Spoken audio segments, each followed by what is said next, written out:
Good afternoon. Welcome to Zen with a Smile. It's been a couple of weeks since I talked, is it? More or less. And several things were on my mind.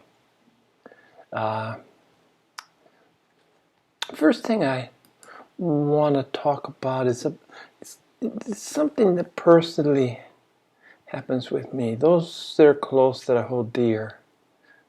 Amongst them, who remain nameless, every time I show some life, some expression of being engaged in life, and that might be even through anger or making a comment about what's appropriate and what's not appropriate. It might sound like judgment, but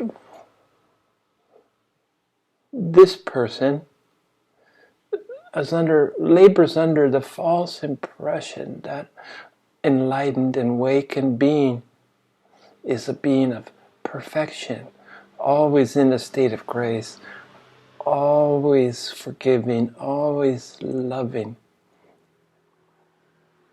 more or less divorced from what makes us human. And I listen, I try to explain, but I came across this quote, and I'd like to read it to you, that just hit home. There is a misconception in life that expressing anger or being upset when certain disheartening or unplanned events in life pop up are wrong or not appropriate. I beg to differ. Ditto here. It's the holding on to one's anger or any other emotion too long, which is wrong and not healthy. As to live without experiencing and expressing all human emotions at different points in different points on one's journey through life would not be truly living an authentic life. The path of life is long and winding trail with many unforeseen events, good and bad. So deal with them authentically and let them go, always returning to your true nature.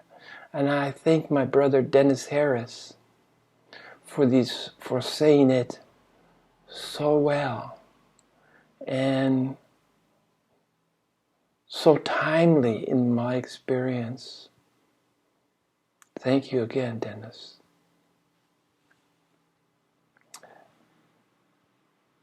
So having gotten that out of my system, I'd like to, I'm searching as we speak for another quote, and I'm looking at these beautiful pictures that I'm collecting from a great web page on Facebook called Black and White. And they're the most beautiful color photos as I scan them. And I add, amongst these pictures, I add bits of wisdom that's appropriate. So I'm scrolling down, looking through this incredible, once again, Black and White on Facebook. Check it out. The most colorful, iconic, peaceful, spiritual, and timely and appropriate images that I collect. I collect them in my notes on my Mac program, Notes. And I'm just scrolling down, and it seems to... And here's another quote that the irony certainly does not escape me. And I'll go into that after I read it. after reaching the highest states of consciousness available to you or me, remember, you still have to wash the dishes and take out the garbage. And this comes on the heels of a night. Last night was our garbage night, recyclable. Quite amazing, quite advanced system that they have in Taiwan. And I'm a participant. I have no one to empty the trash. I do these jobs, stand out there and wait for the trash truck.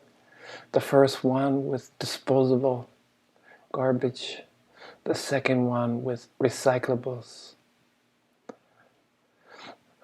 Great system. But anyway, I just chuckled because this is so current with me.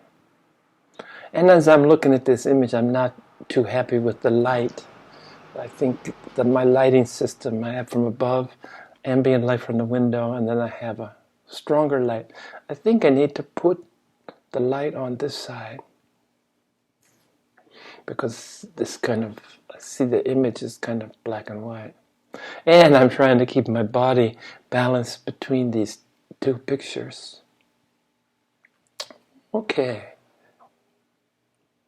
Well, let's get down to the heart of the matter, the meat of the matter. What I'm talking about today.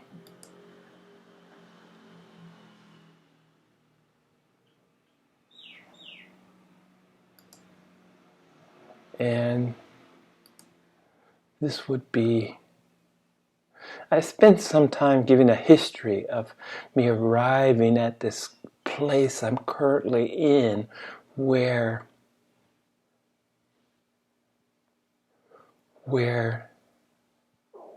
mindful forgetting has become my entire complete process. And I was talking about simplification and the beauty of simplicity. And today I want to further elaborate on this simple approach, embracing simplicity, because what I'm coming to learn, what I'm coming to remember that I had forgotten, because there's really no new information. It's always available, present, past, and future. And it's a matter of reflection. It's a matter of learning how to access. But simplicity not only is the natural state of things, but reinforcing the importance of simplicity is the understanding that within simplicity resides the divine, divinity, the eternal, all-embracing, non-separateness, the state of being that eliminates separation, that entails embracing of all, including oneself as part of a whole that gives lie to apparent dualities, us, them, me, you, right, wrong, good, bad, love, hate. All these dualities are lost, are proven false, are misperceptions, are misunderstandings. When the oneness, the simplicity of one, all inclusive, all powerful, all knowing, all being is realized. It's almost like being deaf and hearing music for the first time, or being blind and seeing a sunset or a sunrise or the green of the mountains, or being senses deprived and feeling a breeze, a cool morning breeze, or the stillness of an evening for the first time. When the process becomes through revelation, through grace, primarily through grace, made available by that most powerful act of surrender. Just as I surrendered to the necessity of trash night, I also clean the house, care for my plants, care for my 2 kitties,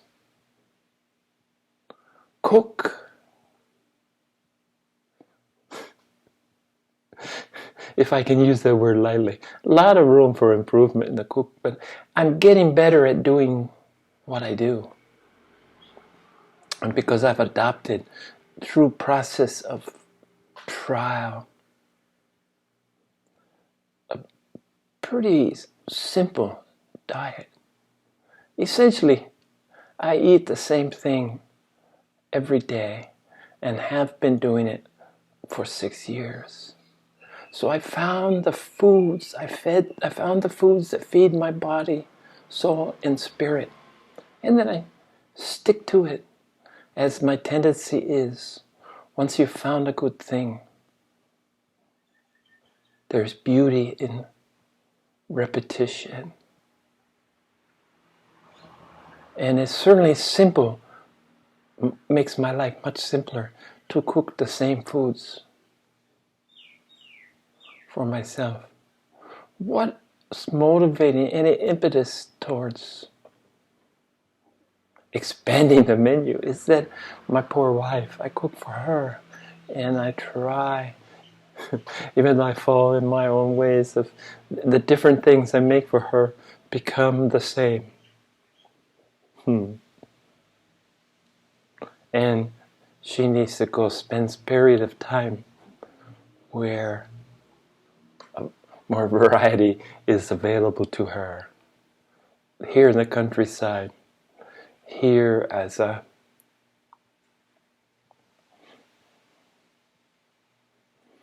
person, an indoor person who doesn't like going out much, but likes to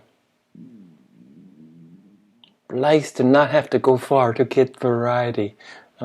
The big city is more suitable, so she spends half her time here and half her time there. And just 2 days ago, she announced after a couple of months here that it's time for her to go for a month or 2 back to the city, leaving me and the kitties to fend for ourselves, which we do quite satisfactorily. I'm an independent soul, after all. But what I'm sharing is living in the now, accepting things as they come, dealing with things as they come.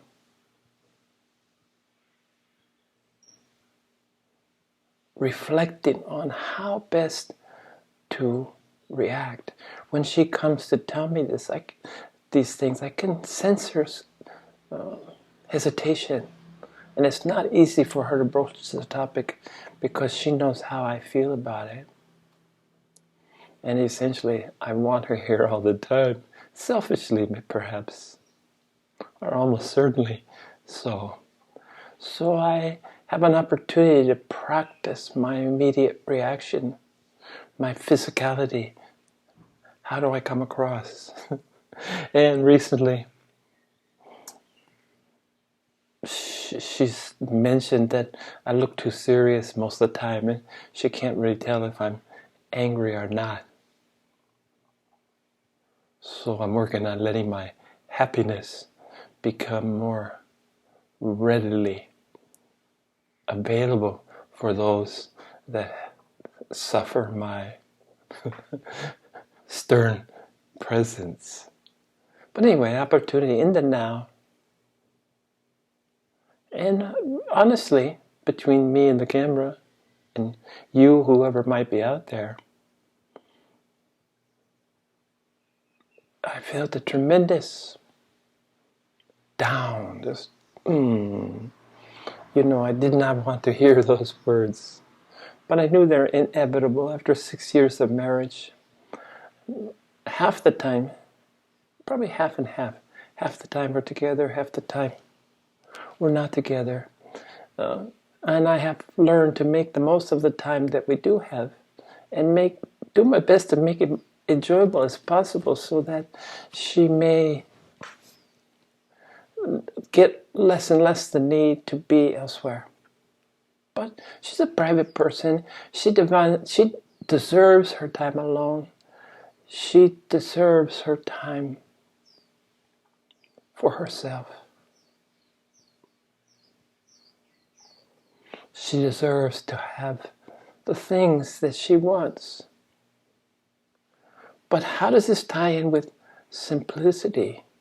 We started off by sharing about a misconception that awakening means godlike, perfect behavior, the denial of everything, essentially, that makes you human, transcendence.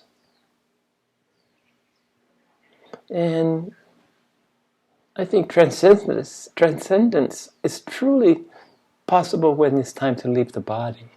That's the transition. But as long as you're in the body, you have to deal with your emotions, the emotions of those that you hold near and dear, the emotions of the ones that cross your path that you hold less than near and dear, but somehow have to endure because there's a lesson therein, perhaps. That's how I look at it anyway. Might as well look for the silver lining. Somebody's in my life that I could do without. But what message do they possibly have to offer? Probably. It's all a matter of us ferreting it out and discovering for ourselves. Because life is nothing but an accumulation of opportunity to be a better human, to be a better being. And this is the true gift of life, the opportunity that comes in all guises, that opportunities that are disguised in less than desired contexts.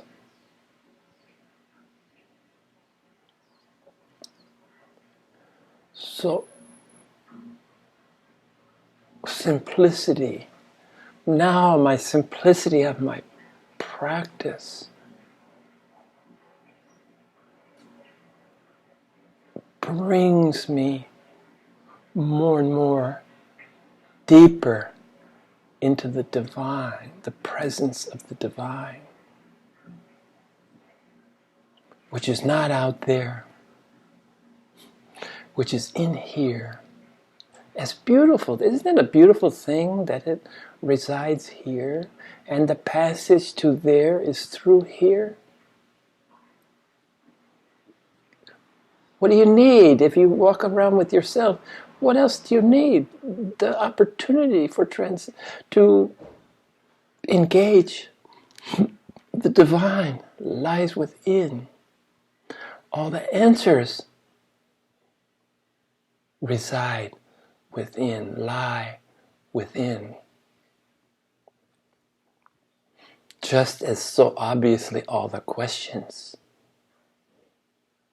And it's through this elimination of the need to question, which comes through first surrender and eventually morphs into simple acceptance.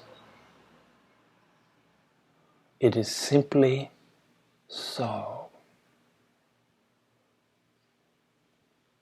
So I just recently got a book. A friend had written a book, and it's called The First Hippie. And he's a dear soul, a brother in everything but blood, but raised together.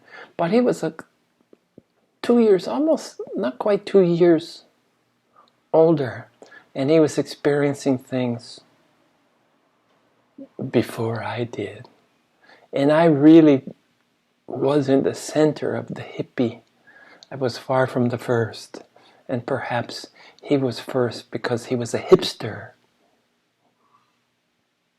He was Alan Watts. He was Jack Kerouac. He was the Beat. He was a beatnik, a young beatnik, because he was precocious. And he was out and about, and he was a musician. He is a musician, he's a saxophone player, and he was out and about in all kinds of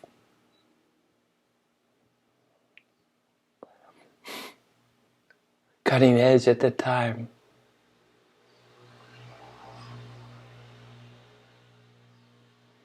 I think he's kind of a Terence McKenna was, I believe, in the same era, same birth time, same era of time and experience.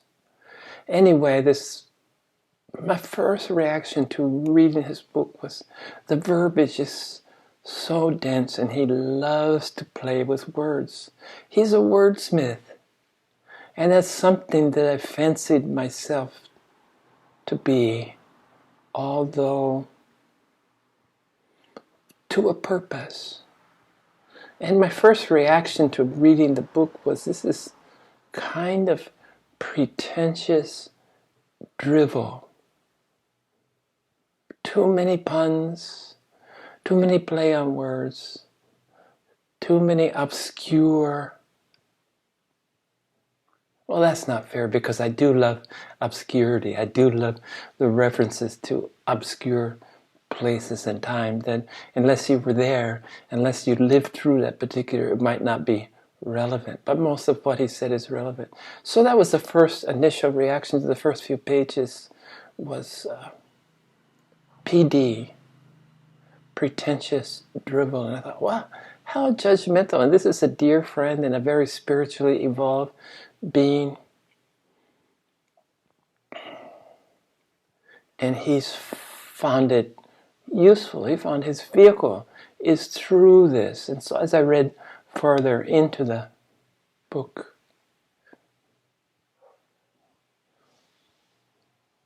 I began to appreciate more.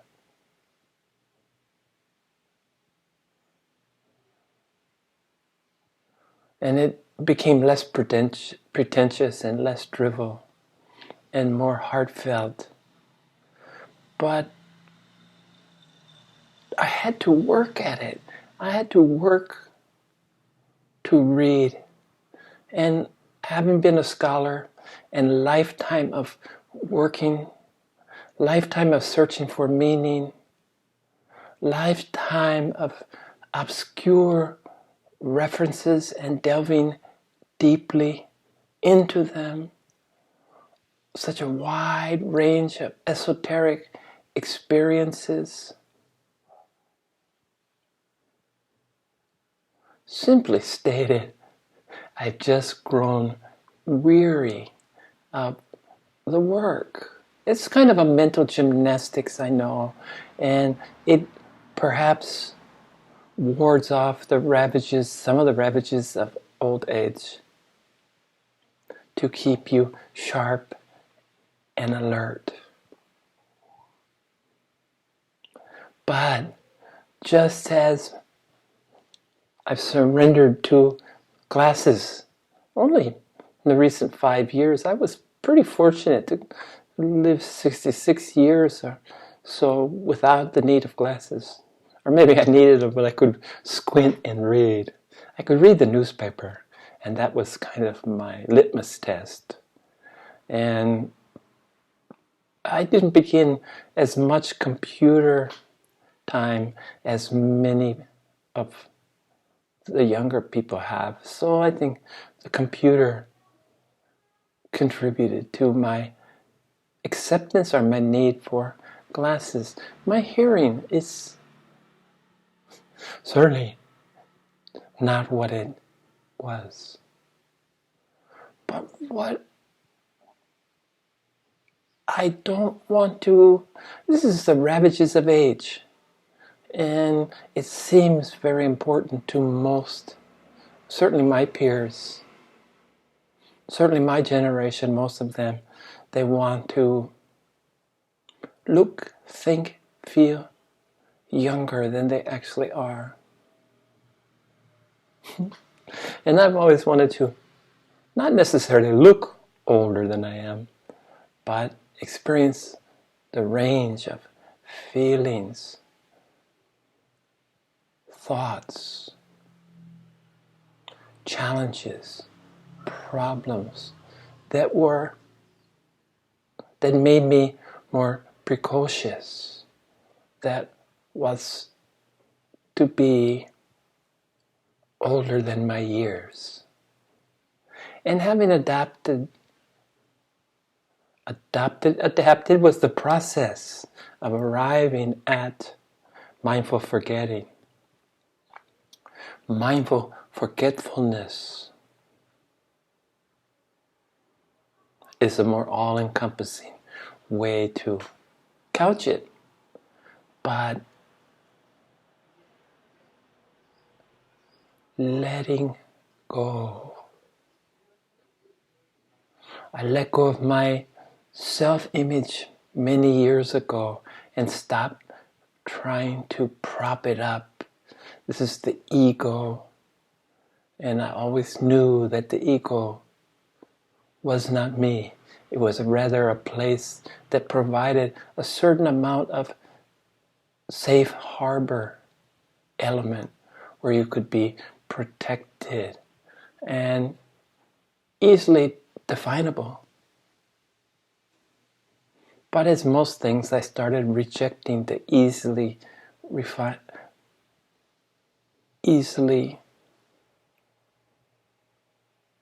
defended, the easily expressed, the easily refinable processes. And this is where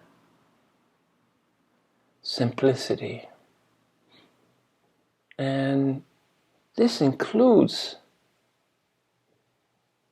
aging gracefully, because to act in grace is the greatest worship, the greatest respect, the greatest understanding of all that exists, the one, the undefinable, the uniting, the inclusive divinity. So, still, life provides the opportunity to get lessons, to continually learn. And even dwelling, having reached the plateau, having reached the stage of being in the now, living in the moment, it means that you still have to deal with life as it finds you. You have to deal with it immediately. You can't postpone anything. It's here now. And all that you can attempt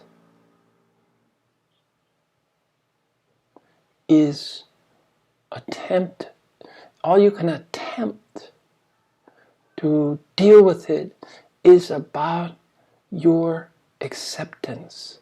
And acceptance, I'm talking about immediate acceptance.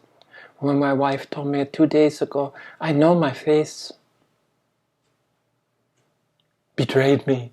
It reflected spontaneously how I felt. Zoom, really down. And I know immediately, at the same time, not quite as quickly, I'm working on that.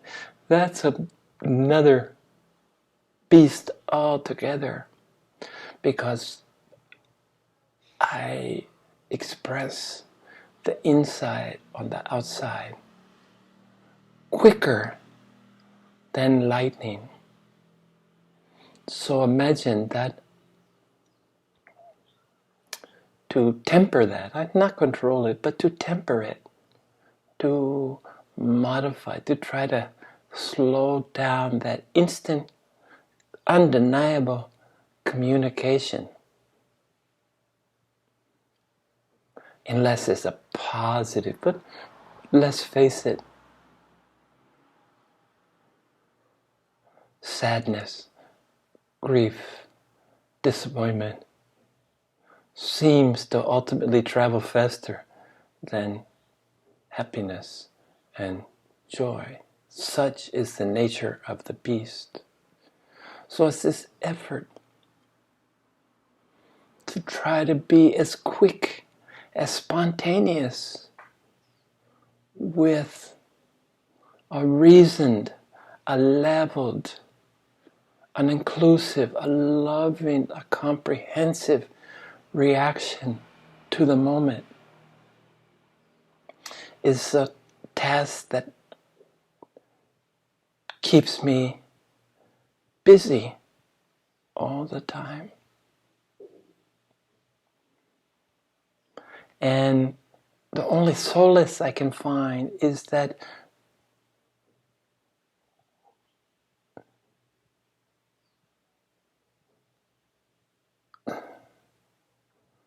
the impactfulness in a good way that I can have on those around me as I embrace, as I represent, as I absorb this mindful forgetfulness by continuing action, mindful forgetting. The end result will be mindful forgetfulness. So action, a verb to a noun.